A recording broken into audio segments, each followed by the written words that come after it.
यहाँ पे बुलाना चाहूंगा हमारे नेशनल मेंटोर मिस्टर प्रमोद सुगरे साहब को। एक बार जोरदार तालियां होनी चाहिए उनके लिए। Thank you Prashant sir. Sir आवाज क्लियर है? Yes sir. सभी स्टार अनुभव नेटसेप के जितने लीडर्स हैं, इनका इस स्पेशल मैनेजमेंट ट्रेनिंग सीरीज में मैं स्वागत करता हूं। अभी ऑलमोस्ट 1000 होने को आया, तो बाकी लोग यूट्यूब लाइव पे भी ये देख सकते हैं, जैसे प्रशांत सर ने बोला था। अभी हमने पहला दिन जो था, उस दिन सचिन कुलकर्णी ने आरंभ किया था और उन्होंने ये आपको बताया था कि अगर हम ये सीरीज ले रहे हैं तो इसको हमको इसमें से क्या सीखना चाहिए और हम आगे इसमें से कैसे बढ़ सकते हैं। और कल जो हमने एक छोटा टॉपिक लिया था वो था स्वराज्य, ओपनिंग था ये एक्चुअली।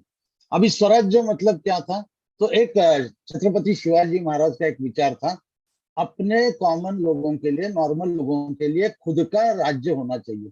क्यों होना चाहिए? क्योंकि 450 साल से ज्यादा साल अलग अलग बाहर के आक्रमणकर्ता आए और उन्होंने यहाँ पे राज किया था, और वो सिर्फ कुछ ही लोगों का फायदा देख रहे थे, लेकिन आम जनता जो थी वो त्रस्त थी। और 450 साल मतलब हमने कल भी देखा था, एक जनरेशन अगर 25 साल की हम पकड़ते हैं तो 16-18 जनरेशन तक ये चलता रहा। लेकिन एक युग पुरुष ने एक लोगों के मन में एक विचार डाला कि हमारा स्वराज्य बन सकता है, और फिर हमने ये भी देखा कि 1818 तक ये स्वराज्य का साम्राज्य कैसे हुआ। उसके साथ मैंने आपके साथ ये भी बात शेयर की थी कि जब भी हम हिस्ट्री पढ़ते हैं तो हिस्ट्री से क्या लेना चाहिए।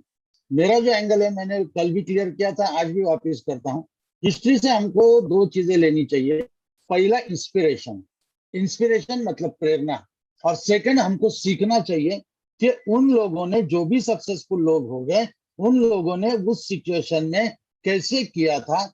हम भी उनसे प्रेरणा लेके, इंस्पिरेशन लेके आज के करंट मॉडर्न युग में अपना जो भी बिजनेस चल रहा है उसको हम आगे कैसे लेके जा सकते हैं। तो मैंने जो भी चरित्र पढ़ा या किताबें पढ़ी, तो उसमें मुझे छत्रपति शिवाजी महाराज का चरित्र और नेटसेप का काम करने का तरीका, इसमें बहुत सिमिलरिटी दिखाई दी। तो इसलिए हमने ये सीरीज बनाई है। तो पहला जो हमने देखा था, कल का टॉपिक था स्वराज्य, एक प्रामाणिक विचार, सचमुच कॉमन लोगों के लिए, सर्वसामान्य लोगों के लिए अपना खुद का एक स्वराज्य। अभी देखो, ये विचार इतना अच्छा था, इसलिए वो 150 साल तक राज कर पाए। वही जब मैं नेटसेप को इसमें देखता हूं, तो हमारे देश में 2000-2001 के आसपास बहुत बाहर की भी कंपनियां आई थी, या इधर के भी लोगों ने कंपनियां स्टार्ट की थी, लेकिन किसी के पास ये विजन नहीं था। सब लोग बोलते थे, आओ अपने लोगों को डालो नीचे और पैसा कमाओ, मतलब सब शॉर्ट टर्म सोच रहे थे। लेकिन 24 साल के यंग सुजीत जैन सर, जिन्होंने एक नया विचार ये इंडस्ट्री में लाया और कंपनी स्टार्ट की जिसका नाम है नेटसेप, और उनका विचार था या विजन थी, यही बिजनेस करे आपका हमारा नेक्स्ट जनरेशन। अभी देखो, ये अभी हम बार बार बोलते हैं यही बिजनेस करे आपका हमारा नेक्स्ट जनरेशन, लेकिन 2001 में ऐसा विचार लेके आना, ये अपने आप में एक बहुत बड़ी बात होती है।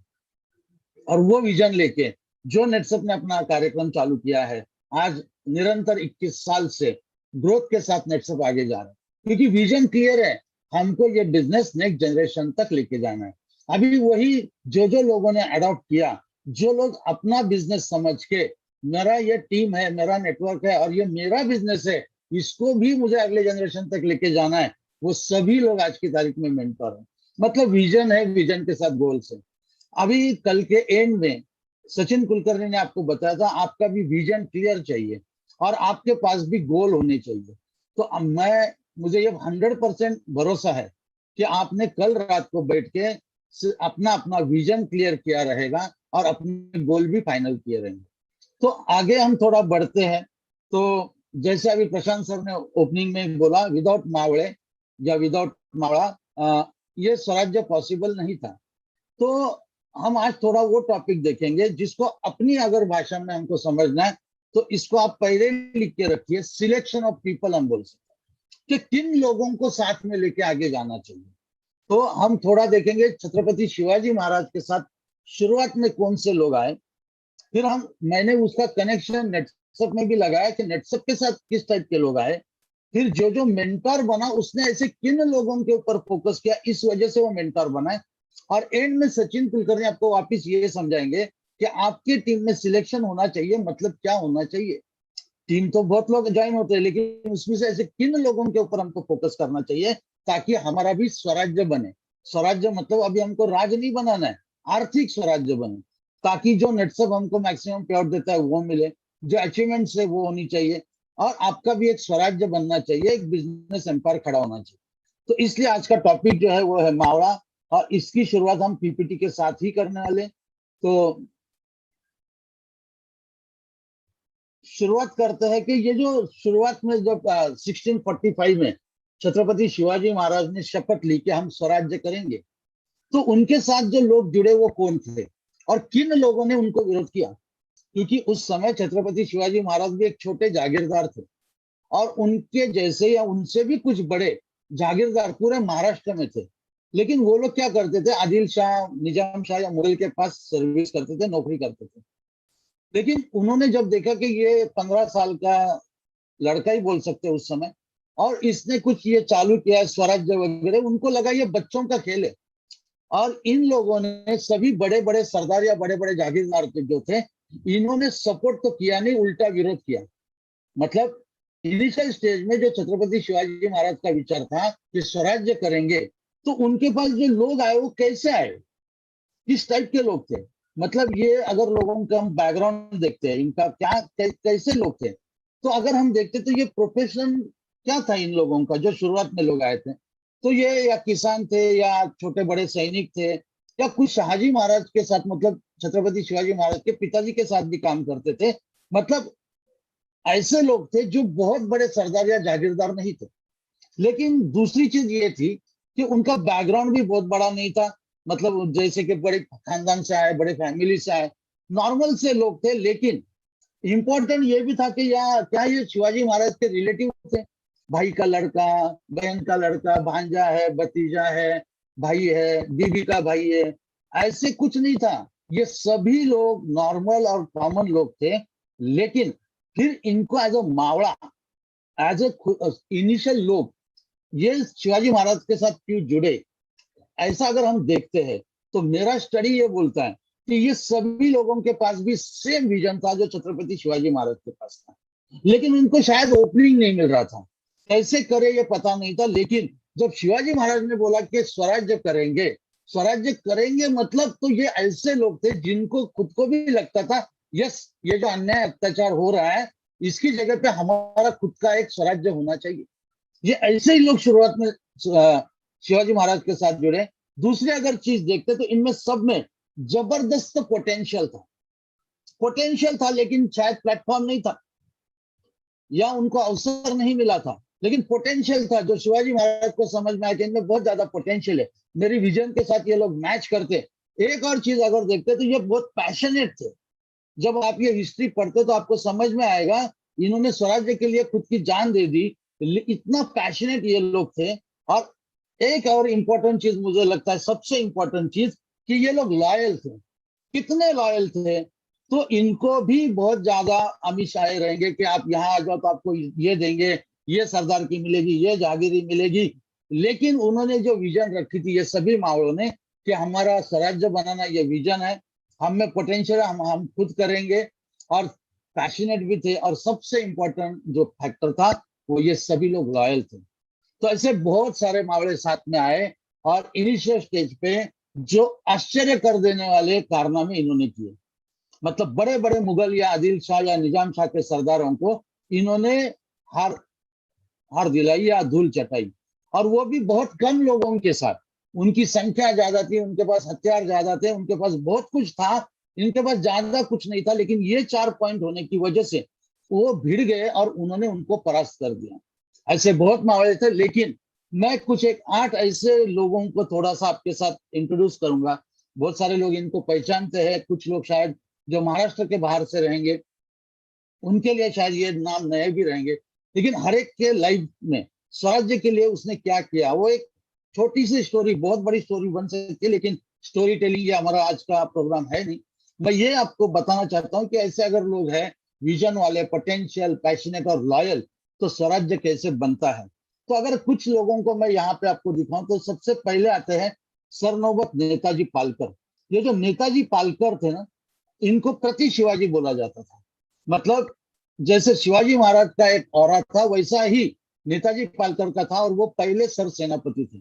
जब अफजल खान के साथ महाराज का जो हुआ था, भेंट हुई थी, और वहां पे जो अफजल खान के साथ उन्होंने किया था, मतलब उसका वध हुआ था, तो ये मतलब ये फिक्स नहीं था कि यही होने वाला है, कुछ भी हो सकता था, क्योंकि अफजल खान बहुत बड़ा सरदार था।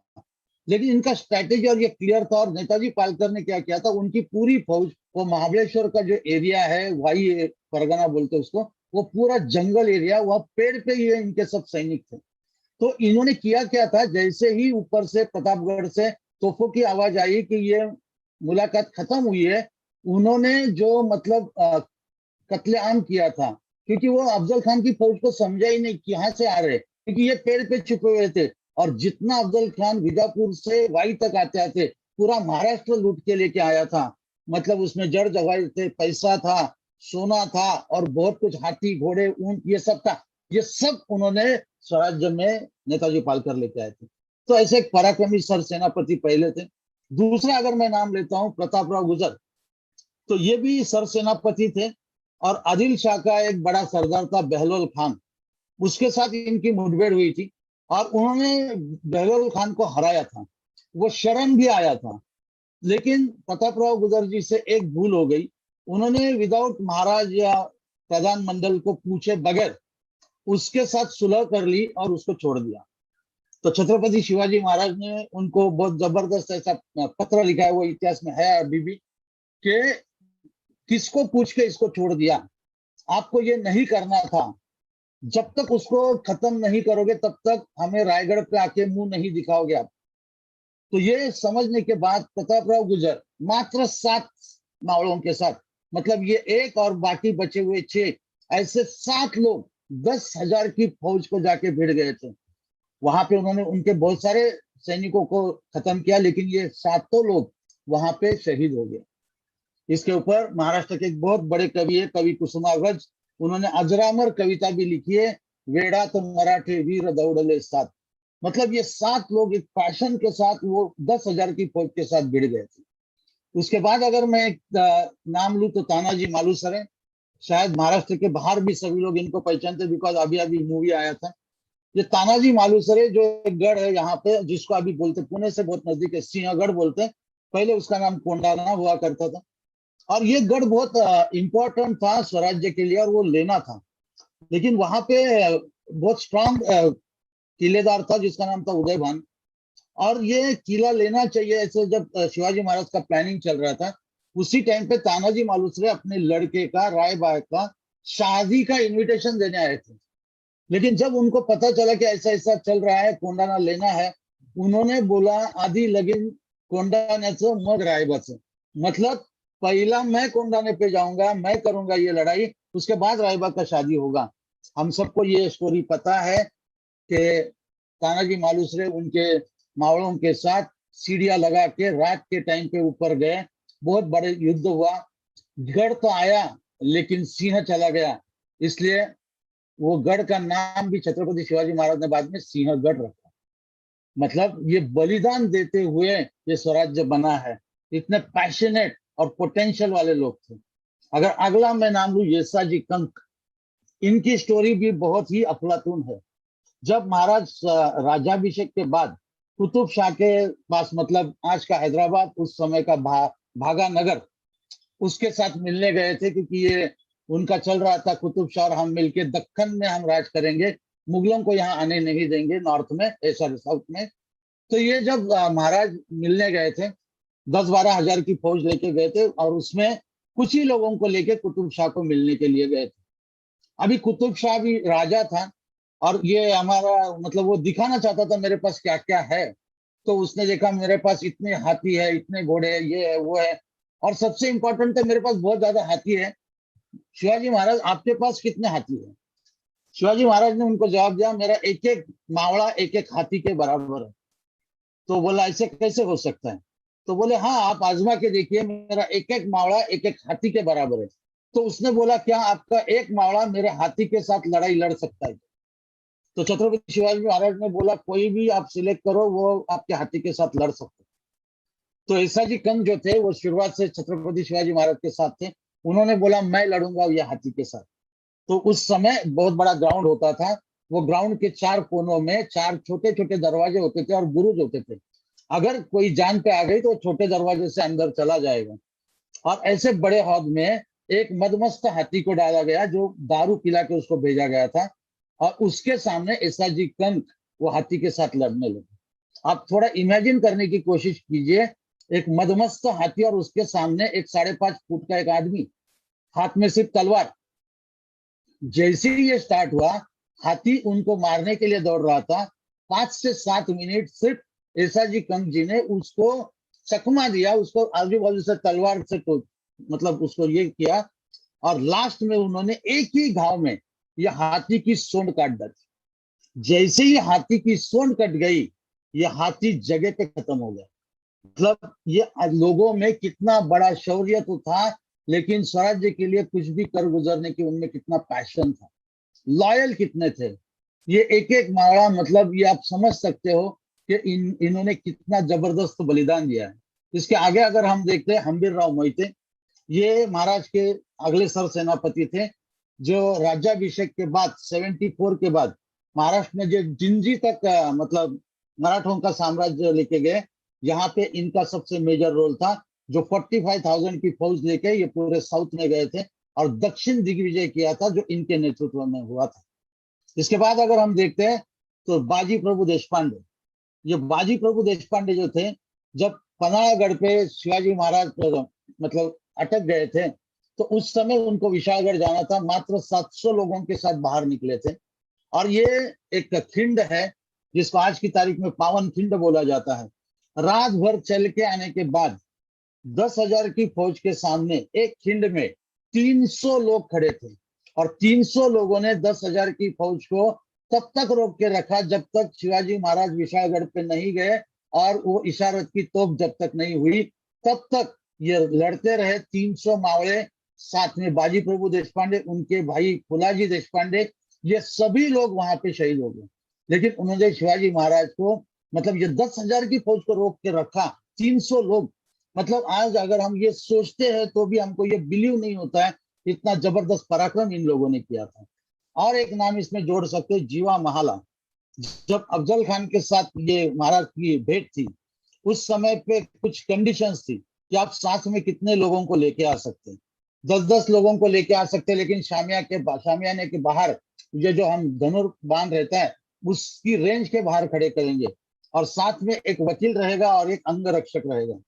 अफजल खान के साथ उसका जो अंगरक्षक था उसका नाम था बड़ा सैयद, जिसको बोला जाता था सैयद बंडा, और उसका वकील था भास्कर कृष्णा जी भास्कर, अफजल खान का। ये जो बड़ा सैयद जो था, ये दान पट्टा होता है जो 10-12 फीट से भी हम मार सकते किसी को। ये चलाने में पूरे हिंदुस्तान में सबसे अव्वल था। और महाराज जो जीवा माला को लेके गए थे, ये भी दान पट्टा में माहिर था, लेकिन इसका इतना नाम नहीं था। वो जो भेंट हो रही थी उस समय जीवा माला को टारगेट क्या दिया गया था, ये भेंट होते समय जो भी हो रहा है उधर तुमको ध्यान नहीं देना है। शिवाजी महाराज क्या कर रहे हैं, अफजल खान क्या कर रहा है, आपको नहीं देखना है। जब भी अगर सैयद बंडा का हाथ उठेगा, वो हाथ आपको काटना है। और वैसे ही हुआ, जब वहां पे शिवाजी महाराज और अफजल खान का झटापट स्टार्ट हुआ, उस समय ये जो सैयद बंडा ने जो वो निकाला था दान पट्टा, वो कुछ करने से पहले हवा में ही ये जीवा माला ने उसका हाथ काट दिया। इसलिए मराठी में एक कहावत बन गई, होता जीवा म्हणून वाचला शिवा। मतलब ये छोटी चीज थी, लेकिन उनका स्वामी के प्रति निष्ठा देखिए और अपने काम के ऊपर फोकस देखिए कि मुझे काम क्या दिया है। मुझे काम ये नहीं दिया है कि कैसा चल रहा है, वो उधर अच्छा मिल रहे एक दूसरे को तो चलो मैं तंबाकू खाता हूँ, इधर उधर जाके आता हूँ, ऐसा नहीं है। फोकस के साथ मेरा काम यही है, अगर इसका हाथ हिला मैं इसका हाथ काट दूंगा। और इसके बाद में एक आखिरी नाम जरूर लेना चाहिए, जिनका नाम था बहिर जी नाइक। ये जो महाराज का हेयर डिपार्टमेंट था, स्पाई, इसके मुखिया थे। जितनी भी लड़ाइयां लड़ी या जितने भी कारनामे ये सब मावड़ों ने किया, इसके पीछे जो इंफॉर्मेशन गैदरिंग होती थी, ये पूरा का पूरा काम बहिर जी नाइक और उनके जो लोग थे वो करते थे। और इसकी वजह से सभी मतलब जो भी मतलब मुहिमें हुई या जो भी वाकया हुए, इसमें सटीक रिजल्ट लाने में इनका बहुत बड़ा योगदान था। देखिए ऐसे अनगिनत मामले हैं जिनकी अनगिनत स्टोरियां हैं, लेकिन अभी मैं सिर्फ इतनी ही बता पाऊंगा क्योंकि अभी हमारे पास और भी बहुत कुछ बताने जैसा है। कल है, परसों है और एक दिन है। तो आज का टॉपिक था हमारा सिलेक्शन ऑफ पीपल। मावड़ा ये ऐसे लोग थे जिनका विजन छत्रपति शिवाजी महाराज के साथ मैच होता था, जिनमें जबरदस्त पोटेंशियल था, जो अपने काम के प्रति पैशनेट थे, और सबसे इंपॉर्टेंट था ये सभी लोग लॉयल थे। देखो जब ये मैं पढ़ रहा था ना, वापस मैं उधर आता हूँ, ये नेटसप के साथ कैसे कनेक्ट होता है, मुझे नेटसप में इसका कनेक्शन क्या दिखता है, ये मैं आपके साथ शेयर करने की कोशिश करता हूँ। देखो जब हम बोलते कि नेटसप स्टार्ट हुआ, तो क्या सुजीत सर ने पहले ज्वाइनिंग उनके चाचा के लड़के, मामा के लड़के या उनके कुछ रिश्तेदार या दोस्तों के ज्वाइनिंग किए? बिल्कुल नहीं। हम सब जानते हैं नेटसप के पहले डायरेक्ट सेलर कौन है, ज्ञानेश्वर दहितुले। क्या ये सभी लोग बहुत बड़े नेटवर्कर थे जो शुरुआत में आए थे? बिल्कुल नहीं।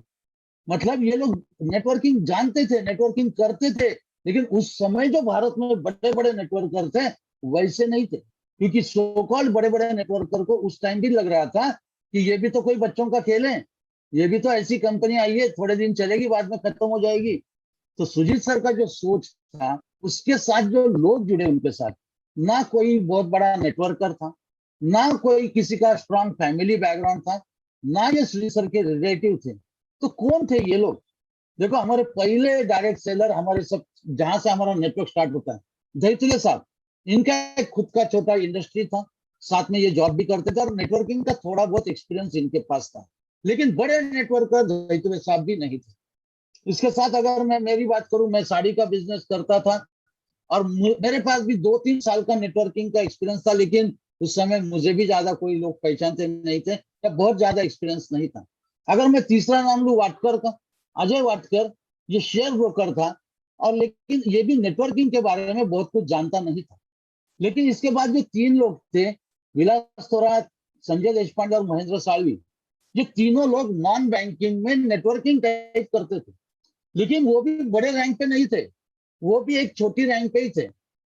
तो मतलब इनके पास थोड़ा एक्सपीरियंस ज्यादा था क्या? था, लेकिन वो नॉन बैंकिंग वाला एक्सपीरियंस ज्यादा था, इन्वेस्टमेंट वाला ज्यादा था, नेटवर्क मार्केट का ज्यादा एक्सपीरियंस नहीं था। इसके बाद आता है सचिन कुलकर्णी, प्रोफेशन से इंजीनियर, और उसको भी बहुत कम नॉलेज था, मतलब थोड़ा एक्सपीरियंस था नेटवर्किंग का। और एक हमारे साथ जो था, जो आज की तारीख में नहीं है, लेकिन हम उसको भूल नहीं सकते, रफीक शेख, जिसके पास भी थोड़ा बहुत डायरेक्ट सेलिंग का, नेटवर्किंग का एक्सपीरियंस था।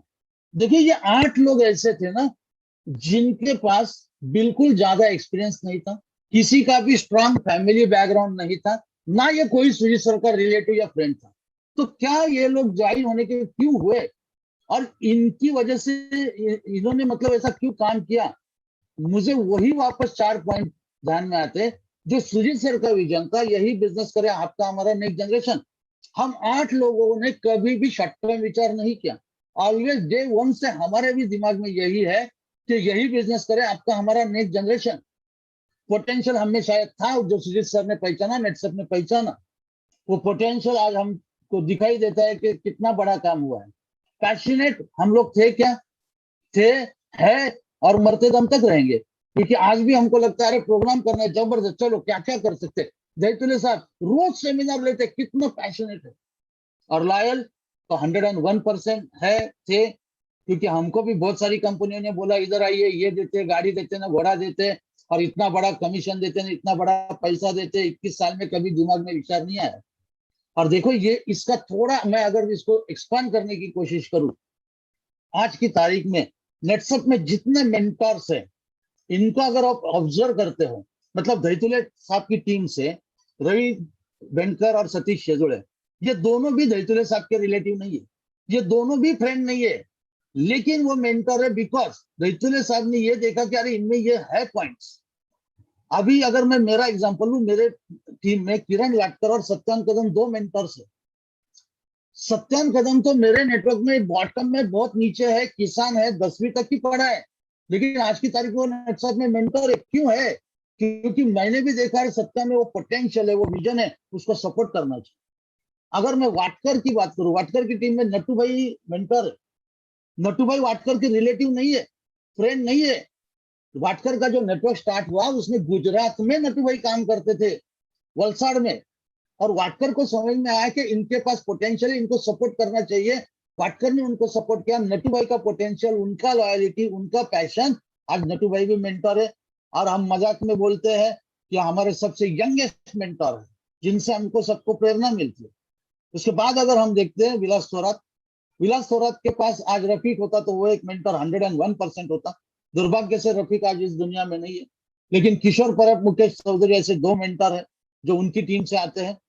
किशोर परब जिसने मुंबई से स्टार्ट किया, लेकिन नॉर्थ ईस्ट में गया, नॉर्थ ईस्ट में नेटवर्क खड़ा किया, गुजरात में नेटवर्क खड़ा किया, अस्मिताओं का नेटवर्क खड़ा किया। मतलब वो भी थोरात साहब की टीम में बहुत नीचे है, लेकिन थोरात ने देखा इसमें पोटेंशियल है, इसमें पैशन है। वैसे ही मुकेश राजपूत महाराष्ट्र से उठ के राजस्थान गया, वहां नेटवर्क लगाया, बहुत अच्छा नेटवर्क लग गया, पूरा सो गया, वापिस लगाया उसने, मेंटर बन गया। क्योंकि देखो ये जरूरी नहीं है कि आपके नजदीक है, आपका रिलेटिव है, या जो आपका, मेरी भाषा में चमचागिरी करता है, उसको सपोर्ट करना चाहिए। जिसमें विजन है, जिसमें पोटेंशियल है, जो पैशनेट है, जो लॉयल है, ऐसे लोगों के ऊपर आप जब फोकस करोगे ना, तो आप क्या, आपके नीचे भी मेंटर्स होने वाले। इसके बाद अगर मैं देशपांडे का एग्जांपल लेता हूँ, देशपांडे के नीचे बेसानिया है, दिनेश भाई बेसानिया, वो भी देशपांडे का रिलेटिव नहीं है। और वापिस देशपांडे और बेसानिया के बीच में बहुत सारे लोग हैं, लेकिन फिर भी बेसानिया में वो पोटेंशियल था जो देशपांडे ने देख के उनको आगे किया। इसके बाद अगर मैं आता हूँ सालवी, सालवी की टीम में तो सबसे ज्यादा मेंटर्स है। वहां पे किरण भोईरे, देबू है, कुंदन चौधरी है, गोपाल सिंह है, और हमारा डॉक्टर बेदान मलिक है। ये सभी लोग महेंद्र साहवी के रिलेटिव नहीं है, ये उसके दोस्त नहीं है, ये उसकी नेटवर्क में बहुत नीचे है। लेकिन जब ये नजर रहती है ना, एज, क्योंकि मुझे नेक्स्ट जनरेशन तक ये बिजनेस लेके जाना है, तो कौन ऐसे लोग हैं, जब इन लोगों के साथ, मतलब इनको जब ऊपर लाया गया, इनको सपोर्ट किया गया, आज की तारीख में मेंटर है। और last but not least Sachin Kulkarni, जिसकी टीम में अनिरुद्ध कुलकर्णी है मेंटर। अभी कुलकर्णी कुलकर्णी है तो लोगों को लग सकता है ये रिलेटिव है, बिल्कुल नहीं है। नेटसप में आने तक ये दोनों एक दूसरे को पहचानते भी नहीं थे। इसका मतलब, क्योंकि अनिरुद्ध कुलकर्णी का इंट्रोड्यूसर भी सचिन कुलकर्णी नहीं है, सिर्फ उसकी टीम में आया, लेकिन सचिन ने उसमें पोटेंशियल देखा। प्रशांत घाटगे जो सचिन की टीम से मेंटर है, जिसने रिकॉर्ड बनाया, वो भी नेटवर्क में बहुत डाउन में है, नीचे है, बीच में बहुत सारे लोग हैं। और उसने कितना इतिहास रचा ये सबको पता है। और उसके नीचे गुरु लिंगया, जो हमारा आज का 23rd मेंटर है नेटसप का, उसने भी तो कितने इतिहास बनाए, कितने रिकॉर्ड तोड़े, सबको पता है। इन शॉर्ट में आपको क्या बताने की कोशिश कर रहा हूं, जब तक आप उस टाइप के लोगों का सिलेक्शन नहीं करोगे, तब तक ये नेटवर्क फैलने वाला नहीं है। देखो ये तो मैं नेटवर्क की बात कर रहा हूं, लेकिन अगर मैं मैनेजमेंट टीम की बात करता हूं, क्योंकि सिर्फ नेटवर्क होने से नहीं चलेगा ना, मैनेजमेंट का टीम भी कैसे होना चाहिए। तो वहां पे अगर हम देखते हैं, जिसको हम और स्ट्रक्चर नेटवर्क का बोल सकते हैं, सुजीत सर है, संजय सर है। अभी इनका जो स्ट्रक्चर है, इनका जो टीम है, अभी इनको भी मैं मावड़ा ही बोलूंगा, ये नेटसप के मावड़े हैं। देखो ये मैनेजमेंट के मावड़े हैं। अभी इसमें अगर हम देखते हैं, केतन सर है, प्रदीप सर है, लक्ष्मी मैडम है। क्या ये तीनों सुजीत सर के रिलेटिव है या फ्रेंड है? लेकिन इनमें वो पैशन, विजन, पोटेंशियल है। इसके नीचे अगर हम देखते, शरद सर है, जनरल मैनेजर। फिर हम देखते क्लस्टर मैनेजर से 3, अभी सभी के नाम नहीं लिख सकते, जोनल मैनेजर से 7, और Asmita manager, regional head, regional manager, ऐसा बहुत बड़ा टीम है। और ये पूरा टीम जो है ना, ये भी रिलेटिव फ्रेंड नहीं है, ये सब में सेम विजन है, यही बिजनेस करे आपका हमारा नेक्स्ट जनरेशन। ये सभी लोगों में पोटेंशियल है, ये सभी लोग पैशनेट है। आप जिस जिस एरिया में काम करते हो, आप मैनेजर को कौन से टाइम पे फोन करते हो, और मैनेजर आपको कितना सपोर्ट करते हैं 24 आवर्स। वाई? क्योंकि वो विजन से मैच है।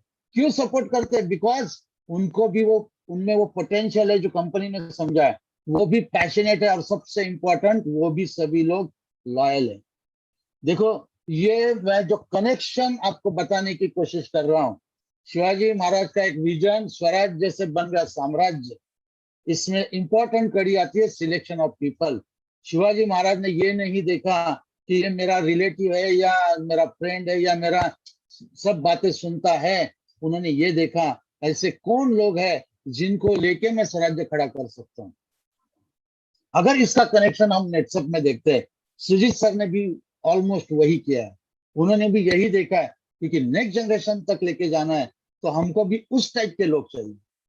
सभी हम 7-8 लोगों ने भी वही काम किया कि ऐसे लोगों को हम सपोर्ट करेंगे, ऐसे लोगों को हम आगे लेके आएंगे जिनकी वजह से ये बिजनेस नेक्स्ट जनरेशन तक जाएगा। और देखो आज की तारीख में नेटसप में जितने मेंटर्स हैं, अभी हम 8 लोग छोड़ दो, रवि वेंकर से लेके गुरु लिंगया तक, अगर आप इन सभी लोगों को सही तरीके से ऑब्जर्व करते हो तो आपको 101% ये सभी लोगों में भी यही पॉइंट्स आपको दिखाई देंगे। वो कोई भी काम कर रहे हैं वो विजन के साथ काम कर रहे हैं, छोटा काम नहीं कर रहे, शॉर्ट टर्म गोल के लिए काम नहीं कर रहे, नेक्स्ट जनरेशन लेके जाना है इसलिए काम कर रहे हैं। अगर इनका पोटेंशियल देखेंगे तो मेरे हिसाब से अभी तक अंडर यूटिलाइज है। ये लोग पूरे हिंदुस्तान को और भी आग लगा सकते हैं। पैशनेट कितने हैं ये मुझे आपको बताने की जरूरत नहीं, आप इनके नीचे काम करते हो, इनका शेड्यूल मुझसे ज्यादा आपको पता है। और लॉयलिटी में कोई भी सवाल खड़ा नहीं हो सकता है। देखिए जब ऐसा टीम बनता है ना तो रिजल्ट 101% आता है। तो ये जो मैं आपको कुछ बताने की कोशिश कर रहा था इतिहास का आधार लेके, छत्रपति शिवाजी महाराज के चरित्र से मुझे जो समझा कि मावड़ा कौन, वैसे ही ऑलमोस्ट सिमिलर नेटसप में हुआ है, वैसे ही नेटसप के मेंटर्स ने किया है। देखो ये मैं चैलेंज के साथ बोल सकता हूँ, भारत नहीं कोई दुनिया की कोई भी कंपनी ऐसा कनेक्शन नहीं लगा सकती क्योंकि वैसा प्रामाणिक विचार नहीं है। वैसे मावड़े मिलना इम्पॉसिबल है जो नेटसप में पॉसिबल हो गया है। और अभी आप सभी को भी अपना खुद का आर्थिक स्वराज्य बनाना है, आप सभी को भी अपना अपना आपको मेंटर बनना है। तो आपका भी सिलेक्शन ऑफ पीपल क्या होना चाहिए, आपका टीम कैसे होना चाहिए, इसके बारे में आपको आगे का गाइडलाइन देने के लिए मैं यहाँ पे आमंत्रित करता हूँ हमारे सबसे youngest mentor Sachin Kulkarni. Over to you Sachin. Thank you Sugre साहब। आवाज क्लियर है मेरा? हेलो? Yes clear. ओके ठीक है, चलिए बहुत स्वागत है आप सभी का। आज का जो ये हमारा टॉपिक है मावड़ा यानी सिलेक्शन ऑफ पीपल, क्योंकि जैसा सुग्रे साहब ने आपको बोला कि अगर आपको स्वराज आगे लेके जाना है तो इसके लिए टीम का होना बहुत जरूरी है। तो इस टॉपिक की शुरुआत करने से पहले थोड़ा सा एक्साइटमेंट की बात करते हैं। आप सब लोग जो हम लोग देख रहे हैं कल से आज की अगर बात करें तो प्रोग्राम टाइम पे यानी सिर्फ मुझे लगा मैसेज आया था 3:05 पे, लेकिन ये उससे भी 2 मिनट मेरे ख्याल से पहले ही शुरू हुआ था। हाउसफुल है। और कल की अगर हम लोग बात करें तो कल के व्यूज जो है इस प्रोग्राम के जो लाइव देख रहे थे और आज तक मैं जिसको देख रहा था तो 4,000 से भी ज्यादा लोग कल इसको देख रहे थे। सो एक बड़ा एक्साइटमेंट सब में है, हम में भी है, आप में भी है। और ये एक बात को दर्शाता है कि हम लोगों में वो कॉन्फिडेंस अभी आया है कि ये प्रोग्राम अगर हम लोग ठीक से सुनते हैं, सीरियसली सुनते हैं, तो हमारी जिंदगी में भी वो बदलाव आ सकता है जो हम लोगों ने पहले दिन इसको बोला था। अभी एक चीज आप देखिए कि जैसा ये आज की शुरुआत हुई थी कि जब ये स्वराज शुरू किया था, कुछ चंद लोगों को लेके इसकी शुरुआत की थी, तो ये शिवाजी महाराज को सब लोग बच्चा बच्चा बोलते थे कि ये बच्चा क्या करेगा, ये बच्चा क्या करेगा। इसको कोई सीरियसली नहीं लेते थे, ये कुछ नहीं करने वाला, ये छोटा सा जितना इनकी जागीरी थी इतनी ही उन्होंने ये स्वराज को किया है, इससे ज्यादा कुछ होने वाला नहीं है। यानी आप किसी से भी अगर पूछते हो तो सब लोग इनके ऊपर हंसने का काम करते थे, सब लोग हंसते थे कि ये कुछ नहीं करने वाला, कुछ नहीं करने वाला।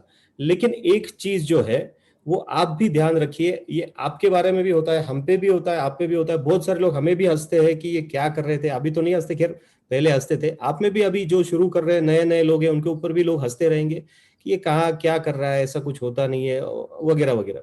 तो एक चीज हमेशा अपने दिमाग में रखिए कि जब ये जग जिस पर हंसा है, जब ये जग जिस पर हंसा है उसी ने तो इतिहास रचा है।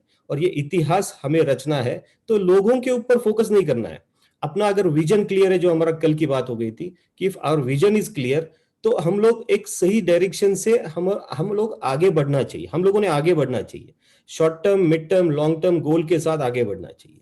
और ये करने के लिए एक चीज जो कल भी मैंने बोली थी, परसों भी मैंने बोली थी, कि इसको एक स्टोरी टेलिंग की तरह मत देखिए। हम जब भी कोई इंसिडेंस से बात, हम लोग कोई इंसिडेंस आपके साथ शेयर करेंगे, तो उस जगह पे खुद को रख के देखिए कि अगर मैं उस जगह पे होता तो मैं किस तरीके से करता। क्योंकि शिवाजी महाराज, ये एक राजा करके हम लोग नहीं देख रहे, हम लोग शिवाजी महाराज, इनको हम लोग एक नेटवर्कर, एक लीडर करके देख रहे, जिन्होंने एक बहुत बड़ा इंडस्ट्री खड़ा किया था, जिसको हम लोग बोल रहे हैं स्वराज। और ये जो इंडस्ट्री खड़ा किया था, वो इंडस्ट्री खड़ा होने के बाद इनको लोग बोलते थे कि ये जानता राजा है, यानी ये ऐसे राजा है जिनको सब लोग जानते हैं, मानते हैं, और ये सबका ध्यान रखते हैं। तो आपको भी अगर वो जानता राजा बनना है, तो हमें भी एक टीम लगेगी उसके लिए, क्योंकि ये इंडस्ट्री हमारी है। जैसा कल हम लोगों ने बात किया था, ये हम लोग नेटसर्फ का काम नहीं कर रहे, हम लोग खुद का बिजनेस चला रहे हैं। और ये खुद का बिजनेस अगर हमको चलाना है, तो इसके लिए क्या सबसे ज्यादा जरूरत किस चीज की है, तो विजन और long term, short term, mid term goal के बाद तो वो आता है एक टीम की। क्योंकि इंडस्ट्री बिना टीम के चलती नहीं है, बिना लोगों की इंडस्ट्री कोई भी नहीं चलती है।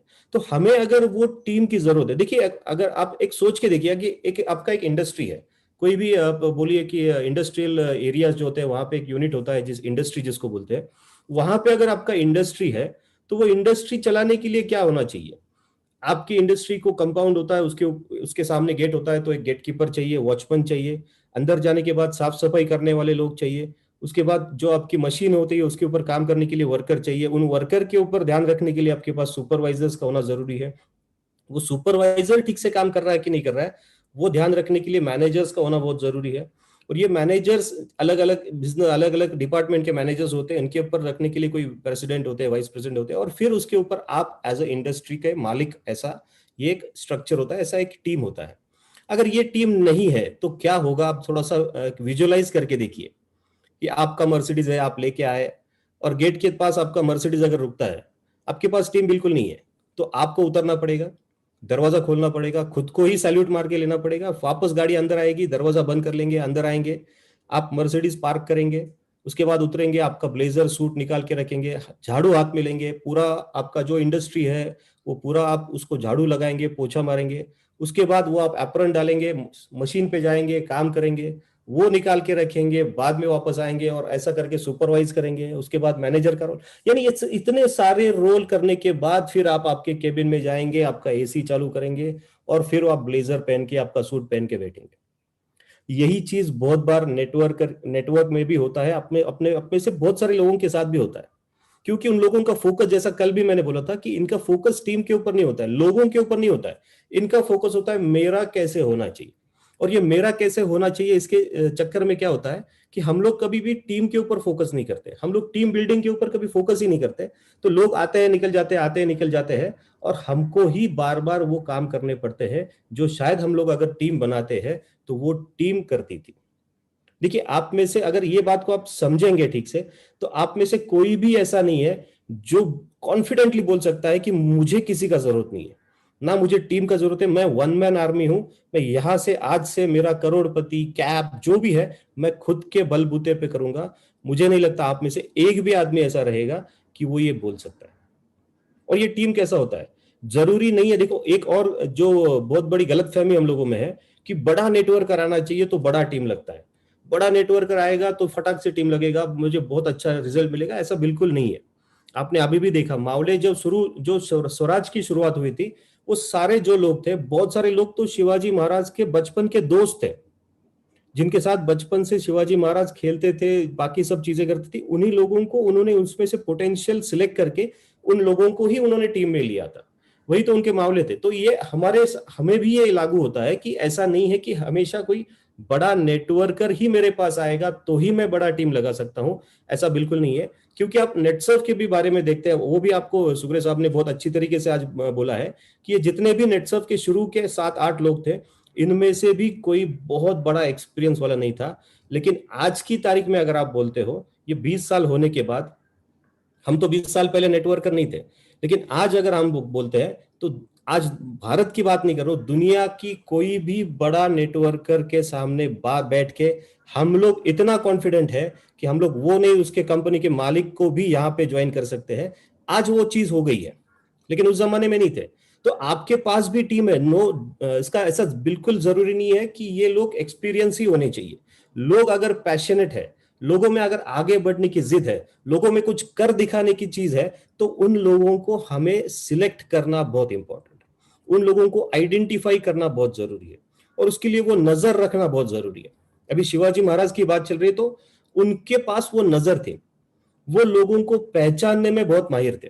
वो बराबर से लोग उनकी क्वालिटी वो बराबर से पहचानते थे, और उस आदमी को वो बराबर से वो रोल देते थे जो करने में वो एक्सपर्ट है। और वो आइडेंटिफिकेशन जो होता है, वो आइडेंटिफिकेशन ऑफ पीपल, वो टीम बनाने के लिए बहुत इंपॉर्टेंट है। सिलेक्शन बोलिए, आइडेंटिफिकेशन बोलिए, वो होना बहुत जरूरी है। वो एक टीम का बनना बहुत जरूरी है, और वो टीम में एक कॉमन गोल देना भी बहुत जरूरी है।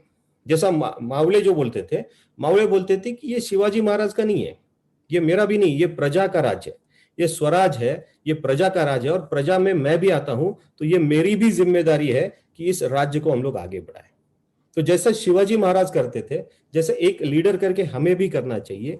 वो लोगों को आइडेंटिफाई करना बहुत जरूरी है, उनमें कॉमन गोल, कॉमन विजन देना बहुत जरूरी है कि हम लोग एज अ टीम काम करते हैं, हम लोग एज अ एक इंडस्ट्री के एक हम लोग पार्ट करके काम करते हैं। तो एक कॉमन गोल से काम करना बहुत जरूरी है, एक कॉमन विजन रखना बहुत जरूरी है कि अगर मैं और आप मिलके करते हैं तो ये बिजनेस हम लोग बहुत आगे लेके जा सकते हैं। आइडेंटिफिकेशन बहुत इंपॉर्टेंट है। अभी शिवाजी महाराज की खासियत क्या थी, वो लोगों को पहचानने में बहुत बड़े माहिर थे। और पहचानते कैसे थे, पहले वो देखते थे कि ये कौन है, ये क्या करता है, यानी ये कर क्या रहा है, उसमें से वो जो उसकी काबिलियत है उसको पहचानते थे, और बाद में सोचते थे कि इसको यूज कैसे किया जाए, इसकी काबिलियत, इसका जो हुनर है, इसको यूज कैसे किया जाए। एग्जाम्पल अभी आपको जो ये मावले सुग्रे साहब बोल रहे थे, उसमें एक जीवा महाला करके एक मावड़ा का उसमें उन्होंने वहां पे जिक्र किया था। वो ऐसा बोला भी जाता है, जैसा वो भी आपको बोल दिया था कि होता जीवा म्हणून वाचला शिवा, यानी था जीवा करके बच गए शिवा, ऐसा बोलते थे। और वो किस्सा भी आप लोगों ने बोला था। तो वो मिला कहाँ पे था शिवाजी महाराज को, इंटरेस्टिंग है। वो शिवाजी महाराज जब किसी एक उसकी मावड़ियों की बारात में थे, तो बारात में जब कुछ लोग हुनर दिखाते हैं, वैसा ये जीवा महाला जो था, वहां पे वो जो दान पट्टा बोलते थे, वो दान पट्टा से जो नींबू होते थे, वो नींबू को हवा में फेंकता था, और वो दान पट्टा से हवा में ही उसको चीर देता था। तो ये कर्तव्य वो दिखा रहा था उस बारात में। तो वहां पे उसको शिवाजी महाराज ने आइडेंटिफाई किया, और उसके उनके साथ जो उनके जो अष्टप्रधान मंडल थे, उसमें से उनके जो प्राइम मिनिस्टर बोलते थे, उसको उन्होंने बोला था कि इसको कल बुला लो दरबार में। तो उसको दरबार में बुला लिया, और उसको बोला कि आज से आपका ये स्वराज में आप जुड़ गए, अभी आज से आपका सैलरी स्टार्ट। तो बोला, वो उसके प्राइम मिनिस्टर बोलते थे अभी ये सर लेंगे तो, लेकिन इसको करना क्या है महाराज। तो बोले क्या करना है वो बात की बात है, इसमें हुनर है, इसको ले लो अंदर। तो ऐसे बहुत सारे लोगों को शिवाजी महाराज अपनी टीम में भर्ती करते थे। जैसे अभी ये काम कैसे आ गया, तो जब अफजल खान की बारी आई, तो 10 फीट के दूरी से जो आदमी शिवाजी महाराज के ऊपर वार कर सकता था, उसका हाथ थोड़ा सा भी हिला तो ये जीवा महाला ने उसका हाथ तुरंत वहीं पे काट दिया। अगर वो बारात में उसको नहीं उठाते थे, उसको पहचानते नहीं थे, तो शायद इस टाइम शिवाजी महाराज को मुसीबत होती थी। तो ये आदमी क्या कर सकता है, ये बात की बात है। वो क्या कर रहा है ना, उसकी हुनर क्या है, वो पहचानना बहुत जरूरी है। फिर उसको कहां पे यूज करना है, वो बात की बात है। अभी हमारा प्रॉब्लम क्या होता है, देखिए, हम लोग पहले क्या करते हैं ना, हम लोग लोगों का इस्तेमाल करने की बात करते हैं। हम लोगों को क्या लगता है, देखिए कि ये अभी पाथफाइंडर की बात करते हैं। अब ये पाथफाइंडर जो है वो क्या है एक्चुअली, अगर पाथफाइंडर को हम लोग ठीक से देखते हैं, तो पाथफाइंडर एक सिस्टमैटिक करियर पाथ कंपनी ने आपको दिया है, एक करियर पाथ है। अगर इसको आप एक इंडस्ट्रियलिस्ट की, एक लीडर के तरीके से देखते हैं, तो ये क्या है pathfinder, right from L1 to cap achievement, वो पूरा एक पाथ कंपनी ने आपको बना के दिया है। और वो पाथ इस तरीके से है कि इस पाथ में मेरा दुबई ऐसा नहीं चाहिए, मेरा फास्ट ट्रैक ऐसा नहीं चाहिए। इस पाथ फाइंडर का यूज मैं एज अ लीडर, मैं एज अ शिवाजी महाराज की जैसा वो स्वराज बनाना चाहते थे, ये मेरी टीम है, ये पाथ फाइंडर को लेके मैं मेरी टीम कैसे क्रिएट करूं, इस तरीके से अगर आप इस पाथफाइंडर को देखते हैं तो ही आप इसमें सक्सेसफुल हो सकते हो। तो ये क्या है पाथफाइंडर? L1 टू L1 से लेके कैप अचीवमेंट। तो हम लोग क्या करते हैं ना, हम लोगों को करना होता है हमारा दुबई। तो हम लोग क्या करते हैं कि ये दुबई मेरा अगर होना चाहिए तो मैं कितने बकरे ढूंढता हूं। अब ये थोड़ा सा शब्द गलत है लेकिन ये हम लोग करते हैं इसलिए मुझे बोलना पड़ा। हम लोग बकरे ढूंढ रहे हैं। हम लोग क्या कर रहे हैं ना, सुपर 6 कितने लोगों का होना चाहिए, फिर उसको चाबी मारते हैं, फिर उसको L2 के लिए चाबी मारेंगे, फिर उसको L1 के लिए चाबी मारेंगे। या फिर हमारा अगर फास्ट ट्रैक है तो हम लोग देंगे 2-4 दुबई हो जाएंगे तो मेरा भी फास्ट ट्रैक निकल जाएगा, उसको दुबई कर देंगे। तो हम लोग उल्टा कर रहे हैं। हम लोग पहला इस्तेमाल करने की बात कर रहे हैं और फिर हम लोग वो देख ही नहीं रहे कि वो आदमी में पोटेंशियल कितना है।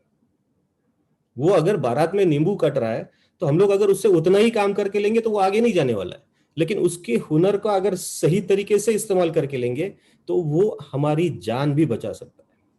तो इस तरीके से ये होना चाहिए, हम लोगों को लोगों का इस्तेमाल करके नहीं लेना है। कि बहुत बार देख, आपको भी पता है, आप कितने लोगों को इसके पहले भी आपने क्लब नेट सर्फ किए रहेंगे, इस बार के हुए क्लब नेट सर्फ कितनी बार अगली बार के क्लब नेट सर्फ तक आपके साथ जुड़ते हैं, ये बहुत बड़ा क्वेश्चन मार्क है। और ये अगर नहीं होता है तो आप बस पे आउट निकाल रहे हैं, आप बस टर्नओवर बढ़ा रहे हैं, आप टीम डेवलपमेंट नहीं कर रहे हैं, आप पाथफाइंडर का सही इस्तेमाल नहीं कर रहे।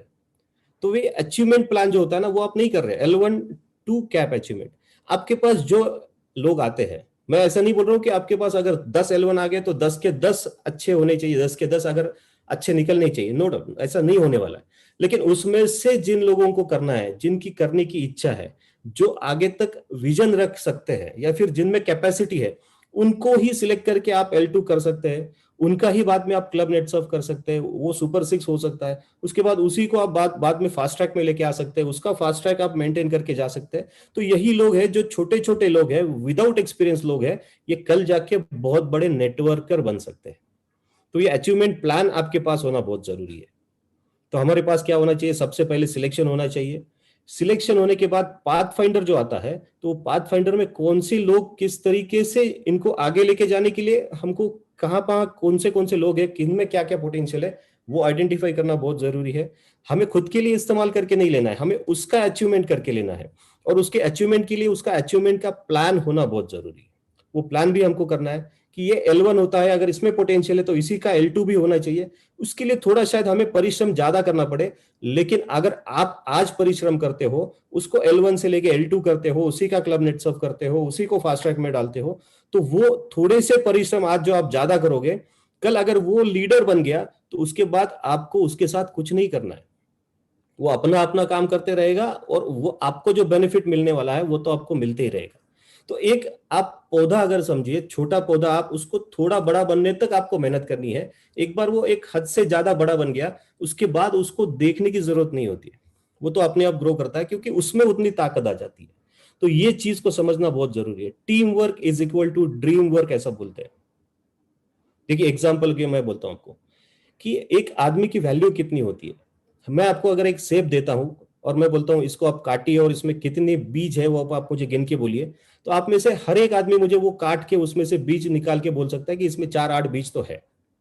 लेकिन अगर मैं आपको बोलूं कि उस 4-8 बीज में से एक बीज आप लगाइए, उसको बोइए और वो उसको पेड़ में कन्वर्ट, उसको पेड़ बनने दीजिए और वो उसके बाद उसको कितने सेब लगेंगे ये आप मुझे बोलिए, तो आप में से एक भी आदमी मुझे नहीं बोल सकता कि एक बीज में से कितने सेब आ सकते हैं। तो यही एक बीज यानी अपना L1 भी होता है। तो उसको एक सेब का बीज करके सेब खाया और बीज को हम लोगों ने फेंक दिया, ऐसा नहीं करना चाहिए। हम लोग बहुत बार मिस्टेक यही करते हैं, सेब खा लेते हैं, बीज को फेंक देते हैं। लेकिन वो अगर एक एक बीज, एक एक L1 अगर हम लोग उसका पेड़ लगाते हैं तो एक बीज से कितने सेब यानी एक L1 से कितने और लोग आ सकते हैं, ये आप और मैं नहीं बोल सकते। इसलिए वो एक एक आदमी का वैल्यू समझिए। Team work is equal to dream work, इसको देखिए। एक्शन प्लान बनाइए, आपका एक एक्शन प्लान होना बहुत जरूरी है। देखिए महाराज ने 15 साल की उम्र में, जब ऐसा बोलते ना, वो अभी जैसे प्रमोद सर ने आपको बोला कि ये बच्चा था जब इन्होंने स्वराज की शपथ ली, तो सही में बच्चे थे, 15 ईयर्स का एज था। लेकिन उन्होंने ऐसा नहीं है कल उसको डिसाइड हो गया और आज जाके उन्होंने स्वराज की शपथ ली, ऐसा बिल्कुल नहीं किया। 12 साल की उम्र से लेके 15 साल की उम्र तक 3 साल वो सह्याद्री के हर वो पर्वत पे, हर वो पहाड़ पे, हर वो खिंड जिसको बोलते हैं, यानी दो माउंटेन्स के बीच में जो पास होता है, वो हर एक खिंड में जाके वो पूरा पूरा सब सर्वे करके बाद में सारा एक्शन प्लान रेडी करके बाद में उन्होंने शपथ ली थी। तो हम लोग अगर कुछ करते हैं, जैसा कल हमने बात की थी हम लोगों ने, तो वो ब्लूप्रिंट क्या आपके पास रेडी है? Action plan is nothing but a blueprint. आपके पास एक प्रोजेक्ट रिपोर्ट, एक ब्लूप्रिंट का होना बहुत जरूरी है। तो क्या मेरे पास वो ब्लूप्रिंट है? ब्लूप्रिंट अगर है, फिर उसको एग्जीक्यूशन कैसे करना है, लोगों की अचीवमेंट कैसे करनी है, इसके ऊपर फोकस करना है। और लोगों की अचीवमेंट यानी एग्जीक्यूशन आप तभी कर सकते हो जब आपकी नीति सही होगी। देखिए, ये करने के लिए, एक लीडर बनने के लिए 3 N का होना बहुत जरूरी है। N फॉर नेटसर्फ, तो 3 N का होना बहुत जरूरी है। पहला N होता है नाता। आपका टीम के साथ रिलेशन कैसा है, आपका नाता कैसा है, वो बहुत मायने रखता है। दूसरा N होता है नीति। आपकी नीति कैसी है? आप खुद के लिए काम कर रहे हो, दूसरों को काम पे लगा रहे हो, ये आपकी नीति है, तो आपके साथ कोई जुड़ने वाला नहीं है, आपके साथ कोई लॉन्ग टर्म विजन रख के काम करने वाला नहीं है। लेकिन अगर आपकी नीति सही है तो आपके लिए लोग खुद का कंधा भी देंगे कि आप यहां पैर रख के आप ऊपर जा सकते हो। तो नाता आपका कैसा है, नीति आपकी कैसी है, और तीसरी सबसे बड़ी बात है कि अगर आपको बड़ी टीम क्रिएट करनी है तो आपका तीसरा N बहुत इंपॉर्टेंट है, वो है आपका नियंत्रण कैसा है। तो नाता कैसा है, नीति कैसी है, और आपका नियंत्रण कैसा है, ये डिसाइड करेगा कि जो आपका ब्लूप्रिंट है उसको आप किस तरीके से एग्जीक्यूट करते हो और किस तरीके से लोगों की आप अचीवमेंट करके लेते हो। और लास्ट का जो टॉपिक है, अपग्रेड करना। और मैं बोलता हूं अपग्रेड योर डाउनलाइन यहां पे लिखा है, लेकिन खुद को पहले अपग्रेड करना बहुत जरूरी है। जब तक हम अपग्रेड नहीं होंगे, हम हमारी टीम को अपग्रेड करने के लिए बोलने का अधिकार नहीं रखते हैं। क्योंकि एक कहावत है इंग्लिश में, people don't do what you say, people will always do what they see. आप क्या बोलते हो वो लोग नहीं करते हैं, लोग हमेशा वही करेंगे जो वो देख रहे हैं। आप घर पे सोओगे और उसको बोलोगे जा 5-5 कॉल कर और तू तेरा फास्ट ट्रैक निकाल, तेरा दुबई निकाल, तो वो नहीं देखेगा, आप वो करेगा नहीं, क्योंकि आपने उनको बोला है। वो देखता क्या है कि ये तो घर में बैठा है, तो वो भी घर पे बैठेगा और उसके नीचे वाले को बोलेगा जा तो फील्ड पे 5 कॉल कर और तेरा L1 निकाल। तो यही आदत लगेगी, यानी ये गलत सिस्टम लगेगी। ये अपग्रेड हम लोग टीम को नहीं कर सकते हैं। और एक बार उसको समझ में आ गया ना कि इसका मेरे साथ ना तो नाता है, ना इसकी नीति अच्छी है, और ना ये नियंत्रण रख पा रहा है, तो वो बाद में, देखिए नेटसर्फ अच्छा उसको पता है, लेकिन उसको एक समझ में आ जाएगा कि यार ये मेरा लीडर जो है ना, ये येड़ा है, ये पागल है। तो नेटसर्फ अच्छा है लेकिन इसके जैसा मुझे नहीं बनना है। तो लोग क्या बोलते हैं मालूम बाद में? तो लोग बोलते हैं कुछ नहीं बनूंगा तो भी चलेगा, लेकिन मैं इसके जैसा नहीं बनूंगा। तो people don't do what you say, people will always do what they see. तो अगर आपको लगता है कि मेरी टीम अच्छी होनी चाहिए, तो वो सारे अच्छे गुण पहले आपके खुद में आने बहुत जरूरी है। अगर आप में आएंगे तो ऑटोमेटिकली वो आपकी टीम में पास होने वाले हैं, क्योंकि वो आपको देख रहे हैं। देखिए बहुत बार होता है ना, हम लोग बहुत लोगों से सुनते हैं कि मेरे टीम में तो कोई काम ही नहीं करता है, मेरे टीम में कोई काम का ही नहीं है। तो आप मुझे बोलिए, क्या आपका नाता अच्छा है, क्या आपकी नीति अच्छी है, क्या आपका नियंत्रण अच्छा है? देखिए एक माँ बाप अगर जाके किसी फंक्शन में जाके बोलते हैं मेरा बच्चा बिगड़ गया है, तो वो बच्चे को गाली नहीं दे रहे, असल में वो खुद को गाली दे रहे, क्योंकि वो बच्चे की परवरिश करने वाले वही लोग हैं। तो जब एक लीडर बोलता है कि मेरे टीम में कोई काम नहीं करता, मेरे टीम में ये आदमी खराब है, तो इसका मतलब वो आदमी खराब नहीं है, कि वो परवरिश जिस लीडर ने की है शायद वो लीडर का ही कुछ तो उसमें गलती है। तो वो हमेशा समझिए कि रिस्पॉन्सिबिलिटी अगर आप नहीं लोगे तो आप अपग्रेड टीम को नहीं कर पाओगे। खुद को पहले करिए, बाद में उसको अपने आप हो जाएगा। नहीं तो हम भी उसके साथ प्रोसेस तो करते ही है, लेकिन वो करेगा जरूर, क्योंकि उसको समझ में आएगा कि यस मुझे भी इसके जैसा बनना है। क्योंकि आप करोगे, वो देखेगा, तो वो 100% वो भी करेगा। और इसी तरीके से एक टीम को ग्रो करना बहुत जरूरी है। देखिए शिवाजी महाराज ने पूरा जीवन उनका 3 चीजों के ऊपर बिताया है जो मुझे समझ में आता है। वो था vision, mission and values. Vision clear था, यानी उनका ध्येय जो था वो परफेक्ट था, वो कभी भी हिलता नहीं था।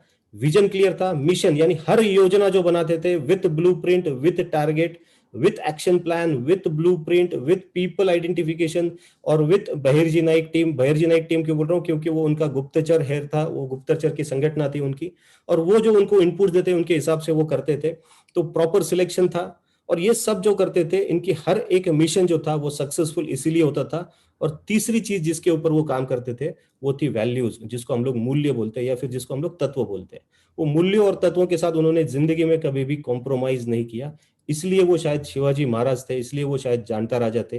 और हमको भी अगर जानता राजा बनना है, हमें भी अगर कहना है कि यस मैं भी वो शिवाजी महाराज की जैसा जानता राजा बनना चाहता हूं, या फिर मुझे भी मेरी टीम ने बोलना चाहिए थी यस ये मेरा राजा है, तो इन सारी चीजों के जिसके ऊपर हम लोगों ने आज बात की है वो हमें हमारे अंदर इनकॉर्पोरेट करना बहुत जरूरी है और वो चीज होना बहुत जरूरी है। तो कल हम लोग जब मिलेंगे तो कल बात हो गई थी वो विजन, वो ब्लूप्रिंट, वो लॉन्ग टर्म विजन, उसके साथ आज की जो बात हुई है वो सारी चीजें, सिलेक्शन ऑफ पीपल, वो बाकी की जो चीजें आज आपने नोट डाउन की है वो सारी चीजें करके आपको कल वापस आना है। और कल हम लोग बात करने वाले हैं कि अगर मेरा विजन क्लियर है, अगर मेरे पास टीम आ गई है, मैंने सिलेक्शन ऑफ पीपल किया, आइडेंटिफाई बराबर टीम को किया है, उनके साथ मेरा नाता अच्छा है, मेरी नीति अच्छी है, मेरा नियंत्रण भी अच्छा है, तो फिर इनके साथ अब आगे क्या करना है। क्योंकि स्वराज करके तो नहीं होने वाला है, क्योंकि जब तक वो स्वराज को हम लोग सुराज में कन्वर्ट नहीं करते हैं तब तक वो एक्सपांशन होने वाला नहीं है, तब तक वो ग्रोथ होने वाला नहीं है। तो अभी ये टीम का ग्रोथ कैसे किया जाए, अभी इसको सुराज में कन्वर्ट कैसे किया जाए, इसको और बढ़ाया कैसे जाए, इसके ऊपर हम लोग कल के हमारे एपिसोड में बात करने वाले हैं, जिस टॉपिक का नाम हम लोगों ने रखा है स्वराज। तो ये स्वराज का सुराज कैसे करना है, with the help of our team, with the help of our नीति नियंत्रण नाता, तो ये हम लोग कल के टॉपिक में देखने वाले हैं। आज के लिए इतना ही, धन्यवाद, thank you very much and over to Prashant sir. Thank you sir, thank you very much. तो हमारे इन दोनों मेंटर्स ने, प्रमोद सुगरे सर और सचिन कुलकर्णी सर ने बहुत ही बढ़िया तरीके से हमें मावड़ा और डाउनलाइन दोनों कॉन्सेप्ट बहुत जबरदस्त तरीके से समझाई। इन दोनों के लिए एक बार जोरदार तालियां होनी चाहिए। Yes, thank you. स्वराज्य हो या अपनी टीम हो, ये बनाने के लिए जरूरी नहीं है कि वो हमारे फैमिली मेंबर्स हो, रिलेटिव्स हो या उनका बहुत बड़ा बैकग्राउंड हो। हमें क्या जरूरी है, हमें जरूरी है हमें ऐसे लोग चाहिए जिनके पास विजन है, पैशन है, पोटेंशियल है और वो हमारे साथ लॉयल होने चाहिए। एक साधारण सा दिखने वाला मरहट्टा इतना रौद्र रूप धारण कर सकता है, ये समझने से पहले ये हमारे मरहट्टे दुश्मनों की आधी फौज को काट कर आते थे। वैसे ही हमारा ये कॉमन आदमी, हमारा ये आम डिस्ट्रीब्यूटर, हमारा ये कॉमन डिस्ट्रीब्यूटर अपने अगर सही विजन के साथ आगे बढ़ता है, सकारात्मक सोच के साथ आगे बढ़ता है और एक परफेक्ट योजना बनाता है, तो नेटसप में भी वो बहुत ही जल्दी 100% सक्सेसफुल बन सकता है।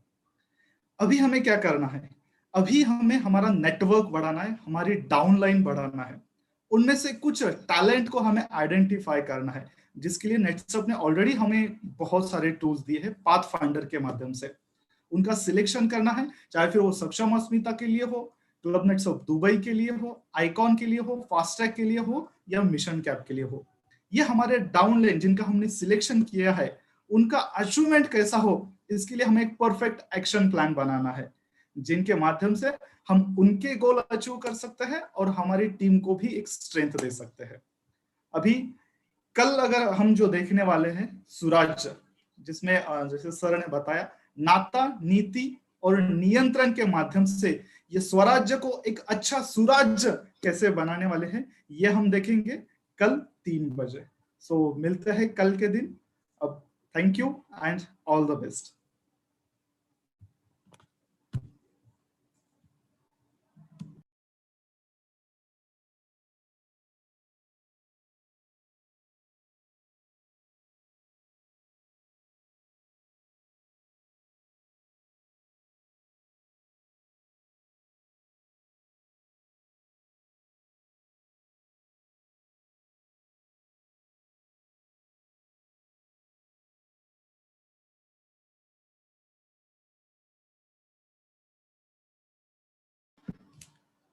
प्रमोद सर।